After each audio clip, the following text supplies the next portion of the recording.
রাসেল ভাই, হ্যাঁ ভাই। আমার তো মনে করো যে স্মৃতি শক্তি কম। কি বা করে জানো? হ্যাঁ খাও। মনে করো যে আমি যদি নাটক সিনেমা দেখি, কোন নাটক দেখলাম, কোন সিনেমা দেখলাম, আমার মনে থাকে না। কেউ যদি জিগায় এই নাটকটা বা এই ছবিটা দেখছা, আমার ভাই মনে থাকে না। আবার কোন জায়গায় ঘুরবার গেলে জায়গার নাম মনে রাখা হারি না।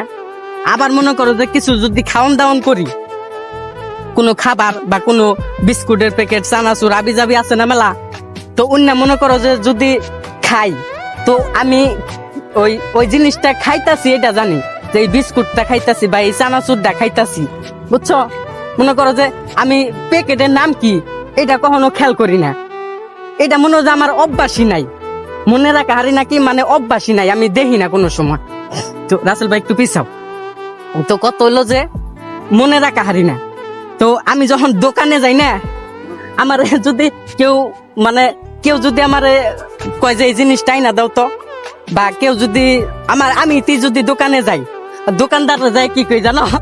দোকানদার যায় কই উন্না দেন, উন্না দেন। দোকানদারে কয় কন্যা, আমি কই উন্না দেন, বুঝছো? পরে তো মনে হয় দোকানদারে এটা দেখায় ওটা দেখায়, আমি যেটা চাই সেটা বাদ দেখাই না, কারণ দোকানে তো মেলা জিনিসপাতি নাম নাম বাঙ্গা কম তো মনেই নাই, তাহলে কি করলাম? স্মৃতিশক্তি কম আমার। আমি যাই কই উন্না দেন, পরে দোকানদারে তো এটা দেখায় ওইটা দেখায়, খুঁজে আর পায় না।